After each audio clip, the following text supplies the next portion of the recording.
এখনো যারা পায়নি দাওয়া, শুধু তাই আহা শুধু তাই, তোমাকেও জান্নাতি দলে নিতে চাই। এখনো যারা পায়নি দাওয়া, কোরআনের এই মিছিলে, এখনো যারা পায়নি দাওয়া, কোরআনের এই মিছিলে, শুনিয়ে দেই চলো সত্যবাণী, পথ বাতলে দেই আমলে, বলে দেই বুকে টেনে, জান্নাতে একা আমি যাব না তো ভাই, তোমাকেও জান্নাতি দলে নিতে চাই, তোমাকেও জান্নাতি দলে নিতে চাই। জোরে বলেন মারহাবা। কুরআনুল কারীম যে আমরা তেলাওয়াত করি, হাদিস এবং কুরআনুল কারীম থেকে পাওয়া যায়, বড় বড় কিতাব থেকে পাওয়া যায়। কুরআনুল কারীম যদি কোনো ব্যক্তি তেলাওয়াত করে তাহলে তার 12টা ফজিলত আছে। জোরে বলা যাবে কি সুবহানাল্লাহ? কয়টা ফজিলত বলেন? এই 12টা ফজিলত বলে আমি আলোচনা শেষ করব। 1 নাম্বার ফজিলত, কথাগুলো মনোযোগ দিয়ে শুনবেন, কোনো দিকে তাল দিবেন না, আমলের নিয়তে শুনবেন, নিজে আমল করবেন এবং অপরের কাছে এই কথাটা পৌঁছে দিবেন, এবং আপনার নিয়ত করেন যে আপনাদের সন্তানদেরকে কুরআনুল কারীম শিখাবেন, হাদিস শিখাবেন, পারবো তো ইনশাআল্লাহ। 1 নাম্বার যে ফজিলত, এটা হচ্ছে প্রত্যেকটা হরফের বিনিময়ে 10টা করে নেকি। জোরে বলেন সুবহানাল্লাহ। বিশ্বনবী সাল্লাল্লাহু আলাইহি ওয়াসাল্লাম বলছেন, কুরআনুল কারীমের প্রত্যেকটা হরফের পরিবর্তে তার আমলনামায় 10টা করে নেকি দেওয়া হয়। জোরে বলেন সুবহানাল্লাহ। এই যে আপনি ফজিলত, কুরআনুল কারীমের ভিতরে কত অক্ষর আছে, কত হরফ আছে, আমরা কিন্তু গুণে শেষ করতে পারবো না। এই জন্য আপনি যদি কুরআনুল কারীম শিখেন তাহলে আল্লাহ রাব্বুল আলামিন প্রত্যেকটা হরফের বিনিময়ে আমার আপনার আমলনামায় 10টা নেকি দিবে। জোরে বলা যাবে কি সুবহানাল্লাহ? জোরে বলেন আল্লাহু আকবার। কুরআনুল কারীমের 1 নম্বর ফজিলত, প্রত্যেকটা হরফের বিনিময়ে 10টা করে নেকি দেওয়া হবে। কুরআনুল কারীমের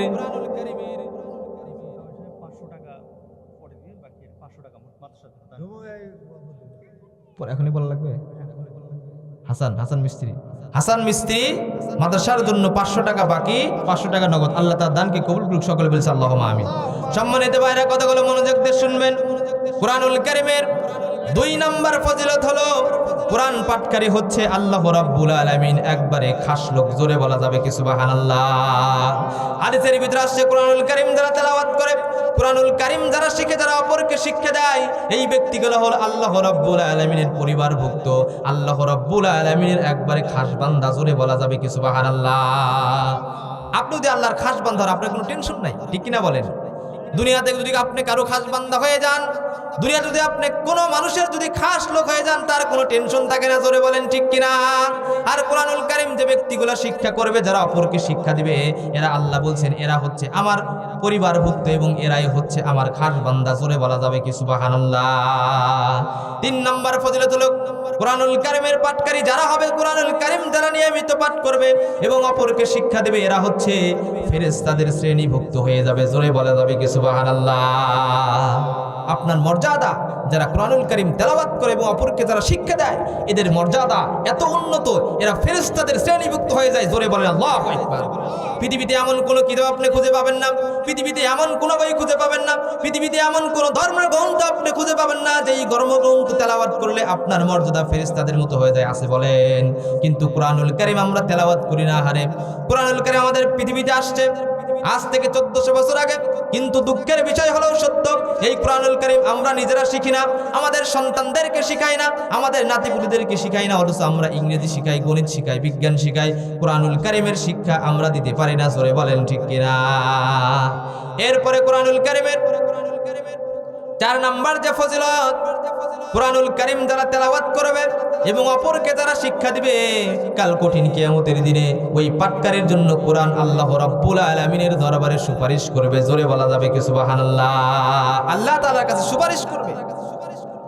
কোরআন বলবে আল্লাহর কাছে, আল্লাহ এই বান্দা দুনিয়াতে আমাকে তেলাওয়াত করেছে, সকালবেলা তেলাওয়াত করেছে, সন্ধ্যাবেলা তেলাওয়াত করেছে, রাত্রিবেলাতে আমাকে তেলাওয়াত করেছে, তখন কোরআন আল্লাহর কাছে বলবে, আল্লাহ আপনি এই বান্দাকে জাহান্নামে দিয়েন না, আপনি ওই বান্দাকে জান্নাতে দিয়ে দেন। জোরে বলেন সুবহানাল্লাহ। আপনার কাছে সুপারিশ করি। আর এই যে সকাল থেকে সন্ধ্যা পর্যন্ত বিবি বাল বাচ্চার জন্য রোদে পুরে বৃষ্টিতে ভিজে পরিশ্রম করতেছেন, নামাজগুলোকে কাজা করে, নামাজগুলোকে পরিত্যাগ করে যে পরিশ্রমগুলো করতেছেন, আপনি যখন মৃত্যুবরণ করবেন ওই সন্তান কি আপনার জন্য কাল কঠিন কিয়ামতের দিনে সুপারিশ করবে? বলেন, করবে না। কিন্তু কোরআন যদি আপনি শিখেন এবং অপরকে শিক্ষা দেন, আপনি একজন নাতিকে যদি আলেম বানাতে পারেন, আপনি একজন সন্তানকে যদি আলেম বানাতে পারেন, ওই সন্তান আপনার জন্য সুপারিশ করবে কি করবে না? এই জন্য কোরআনুল কারীমের 4 নম্বর যে ফজিলত, কোরআনুল কারীম কাল কঠিন কিয়ামতের দিনে আল্লাহ রাব্বুল আলামিনের কাছে ডেকে ডেকে বলবে, ওগো আল্লাহ, পৃথিবীতে এই বান্দা আমাকে তেলাওয়াত করেছে, রাত্রিবেলা তেলাওয়াত করেছে, সকালে তেলাওয়াত করেছে, সন্ধ্যাবেলা তেলাওয়াত করেছে, রমজান মাসে তেলাওয়াত করেছে, তাহাজ্জুদের সময় তেলাওয়াত করেছে, কাজেই ওই বান্দাকে আপনি জাহান্নামে দিয়েন না, ওই বান্দাকে আজকে আপনি জান্নাতে দিয়ে দেন। জোরে বলেন না সুবহানাল্লাহ, জোরে বলেন আল্লাহু আকবার। আপনাকে সুপারিশ করে জান্নাতে দিয়ে দিবে। কিন্তু কপাল পোড়া মুসলমান মানুষগুলো কত বোকা দেখেন, লক্ষ লক্ষ করে টাকা খরচ করে বাসা বাড়ি বানায়, ব্যাংক ব্যালেন্স বানায়, কিন্তু একজন সন্তানকে কোরআনের হাফেজ বানায় না। জোরে বলেন ঠিক কিনা? একজন সন্তানকে বড় বড় বিসিএস ক্যাডার বানায়, ডাক্তার বানায়, ইঞ্জিনিয়ার বানায়। আমি বানাতে নিষেধ করতেছি না, কিন্তু আপনার সন্তানের ভিতরে প্রথম যে জ্ঞান ইনস্টল করে দেওয়া লাগবে এটা হচ্ছে কোরআনুল কারীমের জ্ঞান। জোরে বলেন ঠিক কিনা? আপনার সন্তানের ভিতরে যদি কোরআনুল কারীমের জ্ঞান থাকে, আপনার সন্তান ডাক্তার হবে, সমস্যা নাই, বিসিএস ক্যাডার হবে, সমস্যা নাই, প্রশাসনে চাকরি করবে, দুর্নীতি দমন কমিশনে চাকরি করবে, প্রধানমন্ত্রী হবে, রাষ্ট্রপতি হবে। আপনার ওই সন্তান দ্বারা দেশের কোনো ক্ষতি হবে না। জোরে বলেন ঠিক কিনা? এই কথা বলেন ঠিক কিনা? কিন্তু আপনার সন্তানকে কোরআনের জ্ঞান দেন না। আপনার সন্তান দেখবেন যখন ডাক্তার হয়, ডাক্তার হওয়ার পরে সে ডাক্তার নামে কসাই হয়। জোরে বলেন ঠিক কিনা? আজকে আমাদের দেশের প্রত্যেকটা সেক্টরে দুর্নীতি ভরা কারণ কি? তাদের ভিতরে আমরা কোরআনের জ্ঞান ঢুকিয়ে দিতে পারি নাই। কোরআনের জ্ঞান যদি কোনো মানুষের ভিতরে ইনস্টল হয়ে থাকে, যে আমার পাশে একজন বসে আছেন পুলিশের একজন উচ্চ কর্মকর্তা, তার সাথে আমি অনেক মিশেছি, তার ভিতরে চুল পরিমাণ কোনো দুর্নীতির লেশ নাই। কারণ কি? তার ভিতরে কোরআনুল কারীমের জ্ঞানটা তার পিতামাতা শুরুতেই ইনস্টল করে দিয়েছেন। জোরে বলেন ঠিক কিনা? তার দ্বারা কোনো অন্যায় হবে না, দেশের কোনো ক্ষতি হবে না। আমাদের দেশে অনেক প্রশাসনিক ক্যাডার আছে, অনেক পুলিশ আছে, আরে বাড়ি ঘর দেখবেন চাকচিক্য বিল্ডিং বাড়িতে থাকে, অথচ সরকারি বেতন পায় মাসে 30,000, কিন্তু ঘুষের টাকায়ও লক্ষ লক্ষ টাকা জনগণের টাকা নিজের পকেটে ভরে আসে না নাই? আসে না নাই? কারণ কি? তার ভিতরে কোরআনুল কারীমের জ্ঞান নাই। সরকারের লক্ষ লক্ষ কোটি টাকা বিগত আমরা 17 বছরে দেখেছি বাংলাদেশে এমন কিছু মন্ত্রী মিনিস্টার আছে, এমন কোন উচ্চ প্রশাসনের কর্মকর্তা আছে, জনগণের লক্ষ লক্ষ টাকা বিদেশে পাচার করে হাজার হাজার বাড়ি বানিয়েছে, লক্ষ লক্ষ টাকা ইনকাম করেছে, এবং সুইস ব্যাংকে লক্ষ লক্ষ কোটি কোটি টাকা তারা রেখেছে। আছে না নাই? কারণ কি? কোরআনুল কারীমের জ্ঞান নাই। এই জন্য সম্মানিত ভাইরা, কোরআনুল কারীমের যে 4th নাম্বার ফজিলত, আপনি যদি আপনার সন্তানের ভিতরে কোরআনুল কারীমের জ্ঞান প্রথমে ইনস্টল করতে পারেন, আর ওই কোরআনুল কারীম কাল কঠিন কিয়ামতের দিনে আপনার জন্য জান্নাতের জন্য সুপারিশ করবে। জোরে বলেন সুবহানাল্লাহ, জোরে বলেন আল্লাহু আকবার। এরপরে কোরআনুল কারীমের 5 নাম্বার যে ফজিলত, জান্নাতে আপনাকে উচ্চ পদ দেওয়া হবে। হাদিসের ভিতরে পড়েছি, কাল কঠিন কিয়ামতের দিনে যারা কোরআনুল কারীম শিক্ষা করবে এবং অপরকে শিক্ষা দেবে, যারা কোরআনুল কারীমের হাফেজ হবে, আলেম হবে, আল্লাহ তাদেরকে বলবেন, ওগো বান্দা, তুমি আজকে তেলাওয়াত করো, একটা করে আয়াত তেলাওয়াত করো, আর তোমার মর্যাদা উচ্চ স্থানে নিয়ে যাও। জোরে বলেন সুবহানাল্লাহ। একটা করে আয়াত তেলাওয়াত করবেন, আপনার উচ্চ উচ্চ বিল্ডিং হবে। বলেন সুবহানাল্লাহ। এই জন্য সম্মানিত ভাইরা, দুনিয়াতে আপনি যেটাই শিক্ষা করেন, কোরআনুল কারীমের শিক্ষা আপনি আগে করেন, ঠিক কিনা বলেন? এই জন্য আপনি যদি কোরআনুল কারীম বেশি বেশি তেলাওয়াত করতে পারেন, যদি কোরআনুল কারীমে হেফজ হতে পারেন, আপনি যতগুলো আয়াত তেলাওয়াত করবেন, আপনার বিল্ডিংগুলা, কাল প্রাসাদগুলা অত তালা হবে। জোরে বলা যাবে কি সুবহানাল্লাহ? এরপরে 6 নম্বর যে ফজিলত, কোরআনুল কারীমের 6 নম্বর ফজিলত হলো, কোরআন যে তেলাওয়াত করবে ওই ব্যক্তিকে কাল কঠিন কিয়ামতের দিনে সম্মানের পাগড়ি আল্লাহ পরিয়ে দিবেন। জোরে বলেন সুবহানাল্লাহ। দুনিয়ার জমিনে আমরা দেখি কোন হাফেজ সাহেব যখন কোরআনুল কারীমের সনদ শেষ করে, মুখস্থ যখন শেষ করা হয়, তাকে বড় বিজ্ঞ আলেম তার মাথায় পাগড়ি পরে দেয় কি দেয় না? আল্লাহ রাব্বুল আলামিন কাল কঠিন কিয়ামতের দিনে যারা হাফেজ হবে, যারা আলেম হবে, কাল কঠিন কিয়ামতের দিনে আল্লাহ তাআলা তাদের মাথার ভিতরে সম্মানী পাগড়ি পরিয়ে দেওয়া হবে। জোরে বলা যাবে কি সুবহানাল্লাহ? এমন কোন কিতাব পৃথিবীতে নাই যেই কিতাব মুখস্থ করলে, যেই কিতাবের হাফেজ হলে আপনার মাথায় আল্লাহ তাআলা সম্মানী পাগড়ি পরে, কোনো কিতাব নাই। কাজে আপনি কোন দিকে ছুটেন? কি শিক্ষা দিচ্ছেন সন্তান? কি শিখাচ্ছেন?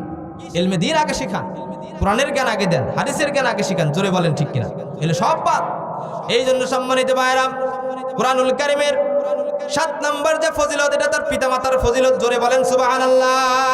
হাদিসের ভিতরে আসছে, কোন বান্দা যদি তার সন্তানকে কোরআনের হাফেজ বানায়, আলেম বানায়, কাল কঠিন কিয়ামতের দিনে ওই পিতামাতার মাথার ভিতরে আল্লাহ রাব্বুল আলামিন নূরের পাগড়ি পরিয়ে দিবে। জোরে বলেন সুবহানাল্লাহ। নূরের টুপি পরিয়ে দেওয়া, বলেন আল্লাহু আকবার। এবং এই নূরের টুপি যখন তার মাথায় পরিয়ে দেওয়া হবে, আহারে ওই নূরের জলকালিতে সারা ময়দান আলোকিত হয়ে যাবে। লোকেরা প্রশ্ন করবে, ওরা কারা? আজকে তাদের মাথায় নূরের পাগড়ি পরিয়ে দেওয়া হচ্ছে, নূরের টুপি পরে দেওয়া হচ্ছে। মানুষগুলো বলবে, ওরা দুনিয়াতে ওদের সন্তানদেরকে আলেম বানিয়েছিল, হাফেজ বানিয়েছিল, আজকে তাদের মর্যাদা স্বরূপ আল্লাহ রাব্বুল আলামিন তাদের মাথায় নূরের টুপি পরিয়ে দিচ্ছেন। জোরে বলেন সুবহানাল্লাহ। জোরে বলেন আল্লাহু আকবার। কোন দিকে আপনি ছুটেন? বাচ্চাদেরকে আপনি কি শিখান? হাট্টিমা টিম, তারা মাঠে পড়ে ডিম, এলে কি শিখান? এগুলো দরকার নাই। আগে আপনার সন্তানকে কোরআনুল কারীম শিখান, আগে আপনি হাদিস শিখান, আগে আপনার সন্তানের মাথার ভিতরে কোরআনুল কারীমের জ্ঞানটা ইনস্টল করে দিয়ে দেন। তাহলে আপনার দুনিয়াতেও সাকসেস, কাল আখিরাতেও সাকসেস। জোরে বলেন ঠিক কিনা? এই জন্য দেখেন সম্মানিত ভাইরা, এই কোরআনুল কারীমের দিকে এসে এসে কত মানুষগুলা জিরো থেকে হিরো হয়ে গেছে। এরকম একটা ঘটনা মনে পড়ে গেল। হারে, ইসলামের দ্বিতীয় খলিফা নাম কি বলেন? হযরতে ওমর ফারুক রাদিয়াল্লাহু তাআলা আনহু। তিনি কিন্তু ইসলামের প্রাথমিক জীবনে তিনি ছিলেন কাফের, ছিলেন অনেক দুশমন, ছিলেন অনেক ক্ষতিকর ছিলেন। তিনি যখন কোরআনের ছায়াতলে আসলেন, আল্লাহ রাব্বুল আলামিন তাকে জিরো থেকে হিরো বানিয়ে দিয়েছেন। জোরে বলা যাবে কি সুবহানাল্লাহ? ঘটনা আপনারা সকলেই জানেন। এই ওমর ফারুক ইসলামের প্রাথমিক যুগে তিনি অনেক কাট্টা কাফের ছিলেন, আল্লাহকে মানতেন, রাসূলকে মানতেন। কাফেররা যখন ঘোষণা করলো মদিনার ভিতরে, মক্কার ভিতরে, যে ব্যক্তি কি করবে, বিশ্ব নবীর কল্লা কেটে আনবে, তাকে কি করা হবে? 100টা উট পুরস্কার দেওয়া হবে। জোরে বলেন না নাউযুবিল্লাহ। ঘোষণা দেওয়া হলো মক্কার ভিতরে যে কি, যদি কোনো ব্যক্তি মুহাম্মাদের কল্লা এখানে আনতে পারে, তাহলে তাকে কি করা হবে? 100টা উট পুরস্কার দেওয়া হবে। জোরে বলেন নাউযুবিল্লাহ। এই ঘোষণা যখন ছড়িয়ে দেওয়া হলো মক্কার ভিতরে, মক্কার অলিগলি ঢোল পিটিয়ে পিটিয়ে ছড়ে দেওয়া হলো, যে ব্যক্তি মুহাম্মাদের কল্লাটা আনতে পারবে তাকে কি করা হবে? রাষ্ট্রের পক্ষ থেকে তাকে 100টা উট পুরস্কার দেওয়া হবে। এই ঘোষণা যখন ওমরে ফারুকের কানে চলে আসলো, ওমর কি করলেন? ঘোড়া নিয়ে, লম্বা একটা তরবারি নিয়ে তিনি রওনা হলেন। জোরে বলেন নাউযুবিল্লাহ। মুহাম্মাদের কল্লা কাটতে গেছে। এই ঘটনা যখন তিনি শুনে, ঘোড়া নিয়ে, তরোয়াল নিয়ে তিনি যখন যাচ্ছেন, যেতে যেতে যখন প্রতিমধ্যে একজনের সঙ্গে দেখা হয়ে গেল, বলতেছে, ওমরে ফারুক তুমি কোথায় যাও? এবার ওমরে ফারুক বলতেছেন, মদিনার মক্কার ভিতরে ঘোষণা হয়ে গিয়েছে, যে ব্যক্তি মুহাম্মাদের কল্লাটা কেটে এনতে পারবে তাকে তারা কি করবে? 100টা উট পুরস্কার দিবে। জোরে বলেন নাউযুবিল্লাহ। এই ঘোষণা যখন করে দেওয়া হলো, তিনি তরবারি নিয়ে বের হয়েছেন। প্রতিমধ্যে যখন ব্যক্তির সঙ্গে দেখা, বলে তুমি কোথায় যাচ্ছ? বলে মুহাম্মাদের কল্লা আমি কাটতে যাচ্ছি। বলতেছেন, তুমি মুহাম্মাদের কল্লা কাটতে যাও, তোমার পরিবারের ভিতরে তোমার বোন এবং তোমার ভগ্নিপতি মুহাম্মাদের কালেমা পড়ে মুসলমান হয়ে গেছে। জোরে বলেন না সুবহানাল্লাহ। তুমি যাচ্ছ মুহাম্মাদের কল্লা কাটতে, তোমার পরিবারের আগে খবর না, তোমার পরিবারের, তোমার বোন এবং তোমার ভগ্নিপতি মুহাম্মাদের কালেমা পড়ে মুসলমান হয়ে গেছে। বলেন সুবহানাল্লাহ। ওমর ফারুক রেগে মেগে আগুন হয়ে গেল, ব্যাপার কি? আমি যাচ্ছি মুহাম্মাদের কল্লা কাটতে, আর মুহাম্মাদের কালেমা আমার বোন এবং আমার ভগ্নিপতি গ্রহণ করেছে। তিনি ইউটার্ন করে বাড়ির দিকে ফিরে গেলেন। বাড়িতে গিয়ে দেখতেছেন তার বোন ফাতেমা এবং তার ভগ্নিপতি কোরআনুল কারীম থেকে কি যেন গুনগুন করে তেলাওয়াত করতেছে। জোরে বলেন সুবহানাল্লাহ। কি যেন গুনগুন করে তেলাওয়াত করে। তিনি যখন চলে গেলেন, গিয়ে যখন দরজার সামনে দাঁড়ালেন, তার বোন ফাতেমা কি করতেছেন? ওই কিছু একটা চামড়ার ভিতরে কোরআনুল কারীমের কিছু আয়াত লেখা ছিল, ওই আয়াতগুলো তিনি খাটের নিচে পলিয়ে রাখলেন। তিনি যখন ভিতরে ঢুকলেন, ঢুকে বলতেছেন, ফাতেমা তুমি বলে মুহাম্মাদের কালেমা গ্রহণ করেছো? বলে হ্যাঁ। কেন গ্রহণ করেছো? তুমি বাপদাদার ধর্ম কেন ত্যাগ করেছো? এবার ভগ্নিপতি বলছে, তুমিও নাকি মুহাম্মাদের কালেমা গ্রহণ করেছে? বলে হ্যাঁ। এই কথা শোনার পরে উমরে ফারুক রেগে গেলেন। রেগে যাওয়ার পরে তাদেরকে মারতে শুরু করলেন। মারতে মারতে মারতে মারতে তাদের মাথা ফেটে দিলেন। মাথা থেকে যখন রক্ত বের হলো, আচ্ছা রক্ত দেখার পরে উমরে ফারুকের দিলটা একটু নরম হয়ে গেল। জোরে বলেন সুবহানাল্লাহ। তিনি বলতেছেন, ব্যাপার কি? তোমরা কোন দিন গ্রহণ করেছো? এত মারি তাও কালেমা ছাড়ো না, ব্যাপার কি? এবার তার বোন বলতেছে, এমন একটা কালেমা গ্রহণ করেছি, আমাকে যদি আপনি মেরেও ফেলেন তাও আমি এই কালেমা ছাড়তে পারবো না। জোরে বলেন সুবহানাল্লাহ। ঈমানের পথে অবিচল থেকে আমার মরণ জানি হয়। ঈমানের পথে অবিচল থেকে আমার মরণ জানি হয়। তোমারই কাছে মিনতি আমার, তোমারই কাছে মিনতি আমার, মহামহিম দয়াময়। ঈমানের পথে অবিচল থেকে আমার মরণ জানি হয়। জোরে বলে আল্লাহুম্মা আমিন। এবার ওমরে ফারুক যখন বলল, তোমরা এমন কি কালেমা গ্রহণ করেছো, তোমাদেরকে এত মারি, মেরে মেরে মাথা ফাটিয়ে রক্ত বের করে দিলাম, তাও তোমরা কালেমা ছাড়ো না। এবার বলতেছেন, মেরে মেরে যদি আমাদেরকে হত্যা করেও ফেলো তাও মুহাম্মাদের কালেমা আমরা ছাড়তে পারবো না। জোরে বলেন না সুবহানাল্লাহ। এবার ওমরে ফারুক বলতেছেন, তোমরা গুনগুন করে ঘরের ভিতরে কি তেলাওয়াত করতেছিলে দেখে নিয়ে আসো তো দেখি। এবার তার বোন বলতেছে, এটা হচ্ছে কুরআনুল কারীমের আয়াত, আপনি ওযু করে আসেন, গোসল করে আসেন। এবার ওমরে ফারুক যখন ওযু গোসল করে আসলো, তখন কি করলেন, তাকে যখন দেওয়া হলো, তাকে যখন সূরা কিছু তেলাওয়াত শোনা হলো, তার মনটা গলে নরম হয়ে গেল। জোরে বলা যাবে কি সুবহানাল্লাহ। এবার ওমরে ফারুক বলতেছেন, ঠিক আছে, আমাকে নিয়ে চলো, মুহাম্মাদের কাছে নিয়ে চলো, আমি কালেমা পড়ে মুসলমান হয়ে যাব। জোরে বলেন সুবহানাল্লাহ। এবার তার বোন এবং ভগ্নিপতি কি করলেন, ওমরে ফারুককে সঙ্গে নিয়ে তিনি যখন মুহাম্মাদের কাছে গেলেন, মুহাম্মাদের হাতে হাত রেখে বায়াত পরে কালেমা পড়ে মুসলমান হয়ে গেলেন। জোরে বলেন সুবহানাল্লাহ। সেই ওমরে ফারুক ইসলামের দ্বিতীয় খলিফা, পাওয়ারফুল লিডার। জোরে বলেন ঠিক কিনা? এই জন্য কোরআনুল কারীমের দিকে যারাই আসবে, এই কোরআনুল কারীমের দিকে যারাই আসবে, এর সঙ্গে যারা সম্পর্ক রাখবে, আল্লাহ রাব্বুল আলামিন তাদেরকে দুনিয়া এবং আখিরাতে সম্মানিত করবেন। জোরে বলেন ঠিক কিনা? এই যে কোরআনুল কারীম আমরা যেটা পেছিয়ে রেখে কি বলে, কভার বলে, ওটার কি সম্মান জানেন? ওই কভার যদি মাটিতে পড়ে যায়, ওই কাপড়ের দাম কিন্তু মাত্র 40-50 গজের কাপড়। জোরে বলেন ঠিক কিনা? দামি কোনো কাপড় দিয়ে ওই কোরআনুল কভারটা বানানো হয় না। যখন কভারটা মাটিতে পড়ে যায়, আমরা চুমা খাই কি খাই না? বলেন, খাই কি খাই না? এরপরে কোরআনুল কারীমের সঙ্গে যে কাঠটা লেগে থাকে, যাকে আমরা রিহাল বলি, খুব দামি কাঠ না, ঠিক কিনা বলেন? ওই কাঠ দিয়ে মানুষ ফার্নিচার তৈরি করে না, বড় বড় ফার্নিচার, দামি দামি ফার্নিচার তৈরি করে না। অল্প দামের কাঠ কিন্তু কোরআনুল কারীমের সঙ্গে লেগে থাকার কারণে ওই কাঠের দাম, ওই কাঠের মর্যাদা আকাশ চুম্বী হয়ে যায়। জোরে বলেন ঠিক কিনা? সেই কোরআনুল কারীমের সঙ্গে যদি আশরাফুল মাখলুকাত, সৃষ্টির সেরা জীব যদি লেগে থাকে, 18 নম্বর যদি লেগে থাকে, তাহলে ওই বান্দাকে আল্লাহ রাব্বুল আলামিন দুনিয়া এবং আখিরাতে উচ্চ মর্যাদা দান করবে। জোরে বলেন ঠিক কিনা? এই জন্য কোরআনুল কারীমের যে ফজিলত বলতেছিলাম, কোরআনুল কারীমের 7 নম্বর যে ফজিলত, ওই কোরআনুল কারীম যারা শিক্ষা করবে তাদের পিতামাতাকে কাল কঠিন কিয়ামতের দিনে আল্লাহ রাব্বুল আলামিন নূরের টুপি পরিয়ে দিবে। জোরে বলা যাবে কি সুবহানাল্লাহ? লা ইলাহা, জোরে লা ইলাহা,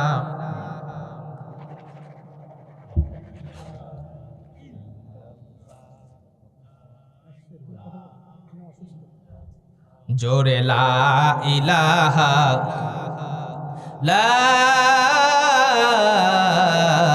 ইলাহা ইল্লাল্লাহু মুহাম্মাদুর রাসূলুল্লাহ সাল্লাল্লাহু আলাইহি ওয়াসাল্লাম। দেখেন, এরপরে কোরআনুল কারীমের তেলাওয়াতকারীর 8 নম্বর যে ফজিলত, কোরআনুল কারীম পাঠকারী সুপারিশের ক্ষমতা লাভ করবে। জোরে বলেন সুবহানাল্লাহ।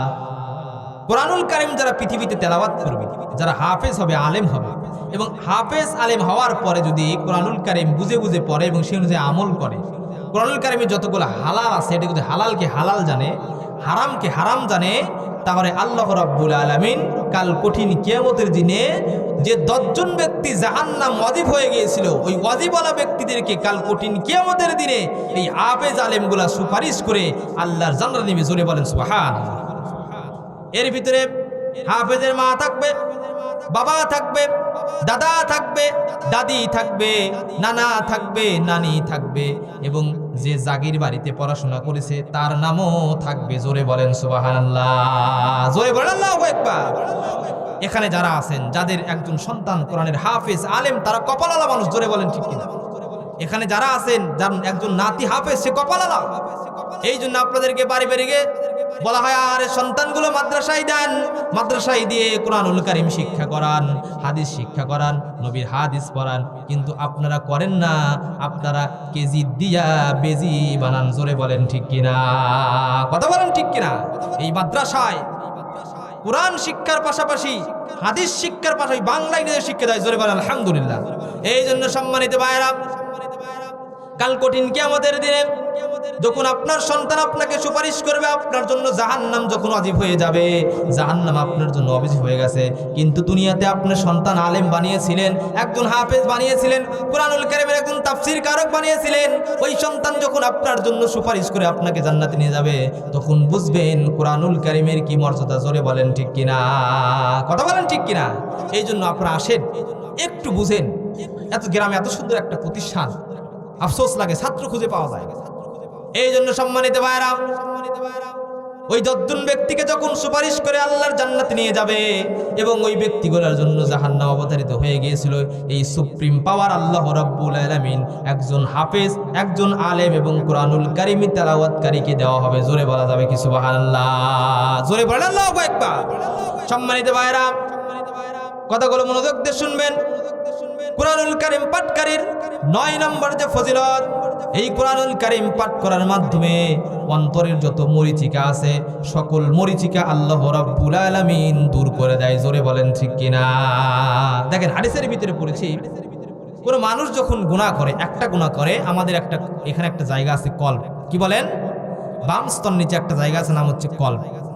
একজন মানুষ যখন গুনাহ করে, ওই কলবের ভিতরে একটা কালো দাগ পড়ে যায়। আবার যখন গুনাহ করে, ওই কলবের ভিতরে কালো দাগ পড়ে যায়। আবার যখন গুনাহ করে, কলবের ভিতরে কালো দাগ পড়ে যায়। গুনাহ আপনি করতেইছেন, আপনার কলবের ভিতরে প্রত্যেকটা গুনার বিনিময়ে কালো দাগ পড়ে যাচ্ছে। গুনাহ করতে করতে করতে করতে আমাদের কলবটা কালো হয়ে গিয়েছে। জোরে বলেন ঠিক কিনা? ভালো কথা ভালো লাগে না? কত সুন্দর একটা কোরআনের মাহফিল, কত সুন্দর কথা হচ্ছে, কিন্তু এখনো অনেক কপাল পরা মুসলমান আছে, বাড়িতে বসে আছে, চাষটলে চা খাচ্ছে, টেলিভিশন দেখতেছে, সিনেমা দেখতেছে, গল্প করতেছে, কিন্তু কোরআনুল কারীমের মাহফিলে বসতেছে না। জোরে বলেন ঠিক কিনা? কপাল পুড়ে গেছে, তোমাদের কলবগুলো নষ্ট হয়ে গেছে। এই জন্য সম্মানিত ভাইরা, যে ব্যক্তিগুলা বেশি বেশি কোরআনুল কারীম তেলাওয়াত করবে, বেশি থেকে বেশি যারা কোরআনুল কারীম তেলাওয়াত করবে, আল্লাহ রাব্বুল আলামিন তাদের অন্তরে যে মরিচিকা দিয়েছেন, ওই মরিচিকা আল্লাহ রাব্বুল আলামিন দূর করে দিবেন। জোরে বলেন সুবহানাল্লাহ, জোরে বলেন আল্লাহু আকবার। প্রত্যেকের কলবের ভিতর মরিচিকা আছে। এই মরিচিকা যদি আপনি কি করতে চান, যদি সাফ করতে চান, বেশি বেশি কোরআনুল কারীম তেলাওয়াত করতে হবে। জোরে বলে ইনশাআল্লাহ। এই জন্য সম্মানিত ভাইরা, কোরআনুল কারীম যে ব্যক্তিগুলো বেশি বেশি তেলাওয়াত করবে, সকাল সন্ধ্যা কোরআনুল কারীম তেলাওয়াত করবে, তাদের অন্তরে কখনো মরিচিকা ধরবে না। জোরে বলেন ঠিক কিনা? কথা বলেন ঠিক কিনা? আমাদের অন্তরে মরিচিকা ধরার কারণে আমরা গুনাহ করি, ঠিক কিনা? যার কল পরিষ্কার আছে, আমাদের ভিতরে একজন মানুষের ভিতরে আল্লাহ 2 ধরনের মানুষ দিয়ে দিয়েছেন। একটা হচ্ছে ইন্টারন্যাশনাল, অর্থাৎ ভিতরের মানুষ, আর একটা হচ্ছে বাহ্যিক মানুষ। আমরা কি করি? বাহ্যিক আমরা পোশাক পরিচ্ছেদ এমন ভাবে লাগাই, বড় বড় জুব্বা পরি, বড় বড় টুপি পরি, জুব্বা লাগাই, পাগড়ি পরি, কিন্তু ভিতরের যে মানুষটা আছে, ওই মানুষটাকে আমরা পরিষ্কার করি না, ওই কলবের পরিষ্কার আমরা করি না। জোরে বলেন ঠিক কিনা? ওটাও একটা মানুষ, ওটাকেও আপনার পবিত্র রাখা দরকার। আমরা উপরে লেবাস দেখি, আহারে আমাদের সমাজে অনেক মানুষ আছে, আহারে উপরে ফিটপার, ভিতরে সদরঘাট আছে না নাই? আমাদের সমাজে অনেক মানুষ আছে, আহারে দৈনিক 5 ওয়াক্ত নামাজগুলা পড়ে, রমজান মাসে রোজা রাখে, কিন্তু ওই টুপি পরে আবার সুদও খায়, আছে না নাই? আছে না নাই? কারণ কি? ভিতরে উপরে ঠিকঠাক, ভিতরে কি একটা কথা বলে না যে উপরে ফিটফাট ভিতরে সতর্কা? এটা করা যাবে না। আপনি দৈনিক 5 ওয়াক্ত নামাজ মসজিদে পড়েন, রমজান মাসে রোজা রাখেন, ফ্যামিলিকে পর্দা করেন, হজ করেন, যাকাত দেন, আপনি কেমনে সুদ খেতে পারেন? আপনি উপরে ঠিক থাকলেও আপনার ভিতরে কিন্তু ঠিক নাই। জোরে বলেন ঠিক কিনা? কথা বলেন ঠিক কিনা? এই জন্য সাবধান হয়ে যান। কোরআনুল কারীম যারা তেলাওয়াত করবে, কোরআন থেকে যারা তেলাওয়াত করবে, বেশি বেশি কোরআন যারা তেলাওয়াত করবে, তাদের ভিতরে যে একটা কল্ব আছে ওই কল্বটা পরিষ্কার হয়ে যাবে। জোরে বলেন সুবহানাল্লাহ। এই জন্য কোরআনুল কারীম আমরা বেশি বেশি তেলাওয়াত করব, সকাল সন্ধ্যা তেলাওয়াত করব। আল্লাহ রাব্বুল আলামিন আমাদের অন্তরের ভিতরে যত মরিচিকা আছে আল্লাহ রাব্বুল আলামিন দূর করে দিতে পারে কি পারে না? বলেন পারে কি পারে না? এরপরে কোরআনুল কারীমের 10 নম্বর যে ফজিলত, কোরআনুল কারীম যেই জায়গায় তেলাওয়াত করা হয়, কোরআন থেকে যে জায়গায় তেলাওয়াত করা হয়, কোরআন থেকে যে জায়গায় আলোচনা করা হয়, আল্লাহ রাব্বুল আলামিন তার আশেপাশে বরকত দিয়ে নূরময় করে দেয়। জোরে বলেন সুবহানাল্লাহ। এখানে যে বসে আছেন, এই কোরআন থেকে কথা শোনার জন্য আল্লাহর অগণিত ফেরেশতা এখানে বসে পড়েছেন। জোরে বলেন সুবহানাল্লাহ। এই বিশ্বাস করেন আপনারা? হাদিসের ভিতরে আসে কোন জায়গায় যখন কোরআন থেকে আলোচনা করা হয়, কোরআনের যেখানে তেলাওয়াত করা হয়, কোরআন থেকে যেই জায়গায় কথা বলা হয়, আল্লাহ রাব্বুল আলামিনের রহমতের ফেরেশতারা সেই জায়গায় চলে আসে। জোরে বলা যাবে কি সুবহানাল্লাহ? জোরে বলেন আল্লাহু আকবার। ওই ব্যক্তিগুলো ফেরেশতারা আল্লাহ তাআলার কাছে গিয়ে বলে, আল্লাহ, ওই যে আফজাল আনোয়ার আদর্শ মাদ্রাসার মাঠে দেখলাম আপনার কিছু গোলাম আপনার কোরআন থেকে কথা শুনছে, বলেন সুবহানাল্লাহ। আল্লাহ তখন বলে, তারা কি আমাকে দেখেছে? বলে না, দেখে নাই। তারা কি আমার জান্নাত দেখেছে? বলে দেখে নাই। তারা কি আমার জাহান্নাম দেখেছে? বলে না, কিচ্ছু দেখে নাই। তাহলে তারা কি চায়? ফেরেশতা ডেকে ডেকে বলে, তারা আপনার জান্নাত থেকে রেহাই চায়, আপনার জান্নাত চায় এবং আপনার জাহান্নাম থেকে রেহাই চায়। আল্লাহ রাব্বুল আলামিন তখন ডাক দেব, না গো ফেরেশতা, তুই কি কর, তাদেরকে জান্নাতে দাখিল করায়া দে। জোরে বলা যাবে কি সুবহানাল্লাহ? জোরে বলেন আল্লাহু আকবার। আর যারা আশেপাশে ঘুরছে এরা কি পাবে? বলেন পাবে। এই জন্য সম্মানিত ভাইরা, কোরআনুল কারীম 11 নম্বর ফজিলত হলো কোরআনুল তেলাওয়াতকারী হবে কাল আখিরাতে ধনভান্ডার। জোরে বলেন সুবহানাল্লাহ। আখিরাতে আপনার জন্য সাকসেস। দুনিয়াতে আমরা সফলতা খুঁজি, বড় বড় চাকরি করি, বড় বড় ব্যবসা করি, বড় বড় বাণিজ্য করি, মানে দুনিয়াতে সাকসেস না। আল্লাহ রাব্বুল আলামিন বলেছেন, কুল্লু নাফসিন যায়িকাতুল মাউত ফাইন্নামা তুওয়াফাউনা উজুরাকুম ইয়াওমাল কিয়ামা ফামান যুহজিহা আনিন নারি ওয়া উদখিলাল জান্নাতা ফাকাদ ফাজ ওয়া মাল হায়াতুদ দুনিয়া ইল্লা মাতাউল গুরুর। জোরে বলেন আল্লাহু আকবার। আল্লাহ তাআলা কত সুন্দর করে বলছেন, প্রত্যেক জীবকে মৃত্যুবরণ করতেই হবে। আচ্ছা বলেন তো আমরা মরবো কি মরবো না? আমরা কিন্তু সবাই একদিন মরে যাব। এই মাদ্রাসার পাশে বিশাল একটা কবরস্থান আছে, গোরস্থান পাড়া কবরস্থান। ওই কবরস্থানে আমাদের কারো মা, কারো বাবা, কারো চাচা, কারো চাচি, কারো আত্মীয় স্বজন, কারো পাড়া প্রতিবেশী মারা গেছে কি যায় নাই? গেছে কি যায় নাই? সবাই। আল্লাহ বলছেন, কুল্লু নাফসিন যায়িকাতুল মাউত, প্রত্যেক ব্যক্তিকে মৃত্যুর স্বাদ গ্রহণ করতে হয়। এরপর আল্লাহ বলছেন, ফাইন্নামা তুওয়াফাউনা উজুরাকুম ইয়াওমাল কিয়ামা, কাল কঠিন কিয়ামতের দিনে প্রত্যেককে তার প্রতিদান দেওয়া হবে। দুনিয়াতে আপনি কি করেছেন তার প্রতিদান আল্লাহ রাব্বুল আলামিন আপনাকে দিবেন। দুনিয়াতে যদি নামাজ পড়েন তার প্রতিদান পাবেন, রমজান মাসে রোজা রাখেন তার প্রতিদান পাবেন। দুনিয়াতে আপনি যেটাই করেছেন, ভালো কাজ করলেও তার প্রতিদান পাবেন, খারাপ কাজ করলেও তার প্রতিদান পাবেন। জোরে বলেন ঠিক কিনা? ভালো করলেও পাবেন, খারাপ করলেও পাবেন। এরপর আল্লাহ বলছেন যে কাল কঠিন কিয়ামতের দিনে যে ব্যক্তিগুলো কি করা হবে, জাহান্নামের পাশ দিয়ে নিয়ে যেতে যেতে, জাহান্নামের পাশ দিয়ে নিয়ে যেতে যেতে জান্নাতে প্রবেশ করাবেন, ওই ব্যক্তিগুলা হচ্ছে সফল। জোরে বলেন সুবহানাল্লাহ। জোরে বলেন আল্লাহু আকবার। আল্লাহ আয়াতের ভিতরে সফলতার সংজ্ঞা দিয়েছেন। আমরা তো সফলতা মনে করি যে দুনিয়াতে বড় একটা চাকরি করবো, সাকসেস, সফলতা। দুনিয়াতে বড় একটা ব্যবসা করবো, সফলতা। দুনিয়াতে প্রধানমন্ত্রী হবো, সফলতা। দুনিয়াতে বড় বড় জায়গার মালিক হবো, সফলতা না। আল্লাহর ভাষায় সফলতা কাকে বলে দেখেন। আল্লাহ বলছেন, কাল কঠিন কিয়ামতের দিনে যারা জান্নাত থেকে জাহান্নাম লাভ করবে, জাহান্নামের পাশ দিয়ে যেতে যেতে যারা জান্নাতে প্রবেশ করবে ওই ব্যক্তিগুলা হচ্ছে সফল। জোরে বলেন ঠিক কিনা? ওই ব্যক্তিগুলো সফল। দুনিয়াতে আপনি গরিব মানুষ, টাকা নাই, পয়সা নাই, গাড়ি নাই, বাড়ি নাই, ব্যাংক নাই, ব্যালেন্স নাই, সারাদিন রোদে পুরো বৃষ্টিতে ভিজে পরিশ্রম করে 500 টাকা নিয়ে বাড়িতে আসেন, ওটা খেয়ে বিবি বাল বাচ্চা নিয়ে ঘুমিয়ে থাকেন। কাল কঠিন কিয়ামতের দিনে আপনি জান্নাতে চলে যান, আপনি হচ্ছে চির সফল। জোরে বলেন ঠিক কিনা? কথা বলেন ঠিক কিনা? আর দুনিয়াতে আপনার লক্ষ লক্ষ কোটি কোটি টাকার মালিক, আপনার ব্যাংক ব্যালেন্সের অভাব নাই, টাকা পয়সার অভাব নাই, বাড়ি গাড়ির অভাব নাই।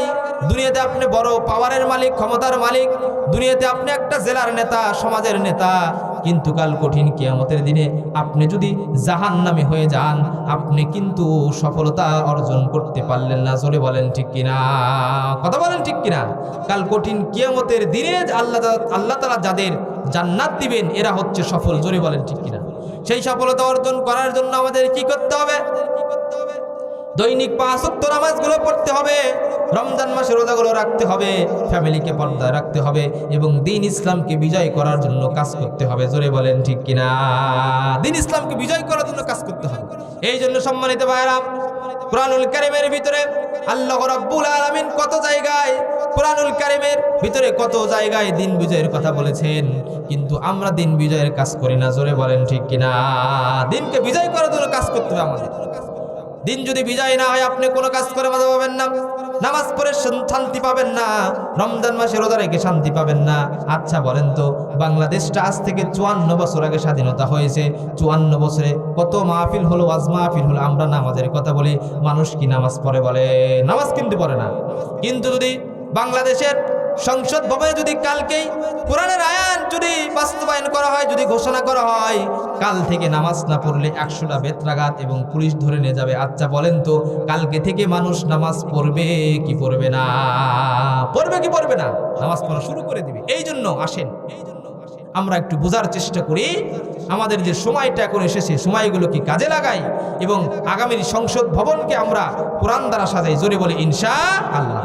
সম্মানিত ভাইরা, এরপরে কুরআনুল কারীমের 12 নম্বর যে ফজিলত, আল্লাহ রাব্বুল আলামিন কোন জাতি যদি কুরআনুল কারীম তেলাওয়াত শিখে এবং কোরআন অনুযায়ী জীবন করে, আল্লাহ রাব্বুল আলামিন ওই জাতিকে উন্নতি করে দেয়। জোরে বলেন সুবহানাল্লাহ। কোন দেশের মানুষ, কোন সমাজের মানুষ, কোন রাষ্ট্রের মানুষ যদি কুরআনুল কারীম শিখে এবং তদ অনুযায়ী জীবন করে, তাহলে ওই জাতিকে আল্লাহ রাব্বুল আলামিন উন্নত করে দেয়। বলেন সুবহানাল্লাহ। সাহাবীদের জীবন দেখেন, ওমরে ফারুক তিনি জাহানের খলিফা ছিলেন, তার ভিতরে কিন্তু কোনো বিজ্ঞানের জ্ঞান ছিল না, কোনো সায়েন্সের জ্ঞান ছিল না, কোনো গণিতের জ্ঞান ছিল না। এই কুরআনুল কারীমের জ্ঞান থাকার কারণে আল্লাহ রাব্বুল আলামিন ওমরে ফারুককে জাহানের খলিফা বানিয়ে দিয়েছে। জোরে বলেন ঠিক কিনা? এই জন্য কোনো জাতির ভিতরে, কোনো গ্রামের ভিতরে যদি কুরআনুল কারীম শিখে এবং তদ অনুযায়ী যদি সেই সমাজের মানুষ, সেই রাষ্ট্রের মানুষ, সেই জাতির মানুষ যদি আমল করতে থাকে, আল্লাহ ওই জাতিকে উন্নত করে দেয়। জোরে বলেন সুবহানাল্লাহ। আমার দেশের প্রত্যেক মানুষ যদি কুরআনুল কারীম শিখত, কুরআনুল কারীম অনুযায়ী যদি জীবন গড়ত, কুরআন দ্বারা যদি তাদের ব্যক্তিগত জীবন, পারিবারিক জীবন, সামাজিক জীবন, রাষ্ট্রীয় জীবন যদি তারা গড়ত, তাহলে এই বাংলাদেশকে আল্লাহ রাব্বুল আলামিন পৃথিবীর বুকে উন্নত করে দিত। জোরে বলেন ঠিক কিনা? উন্নত করে দিত।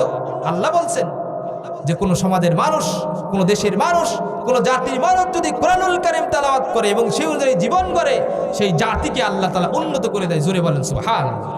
এই জন্য আমার কথা যতদূর পর্যন্ত পৌঁছাচ্ছে, এখানে যারা বসে আছেন এবং আমার গ্রামের যত মুসলিম ভাই এবং বোনেরা আছেন, আপনাদের সন্তানদেরকে সর্বপ্রথম কুরআনুল কারীম শিক্ষা দেন, কুরআনুল কারীম জ্ঞান মাথার ভিতরে ঢুকে দেন। ওই সন্তান যদি কুরআনুল কারীম তেলাওয়াত করে, তত অনুযায়ী জীবন করে, আপনার দুনিয়াতেও টেনশন নাই, কাল আখিরাতেও টেনশন নাই। জোরে বলেন ঠিক কিনা? কথা বলেন ঠিক কিনা? আজকে আমাদের সন্তানদের হাতে ছোটবেলায় আমরা কোরআন তুলে দিই না, আমরা মোবাইল ফোন তুলে দিই। জোরে বলেন ঠিক কিনা? এরকম একটা মোবাইল ফোন তুলে দিই, এখনকার এই ছোট ছোট বাচ্চারা 2 বছর 2.5 বছর বয়স, মোবাইল ছাড়া কিচ্ছু বোঝে না। জোরে বলেন ঠিক কিনা? কিন্তু কিচ্ছু বোঝে না, এতটুকু বাচ্চারা মোবাইল ছাড়া কিচ্ছু বোঝে না। খাওয়ার সময় মোবাইল, পায়খানা করার সময় মোবাইল, ঘুমানোর সময় মোবাইল ব্যবহার করে। মোবাইল ব্যবহার করতে করতে এখন থেকে যে মোবাইলের প্রতি আসক্ত, এই আসক্ত কিন্তু আপনি বড় হলে ছাড়াতে পারবেন না। জোরে বলেন ঠিক কিনা?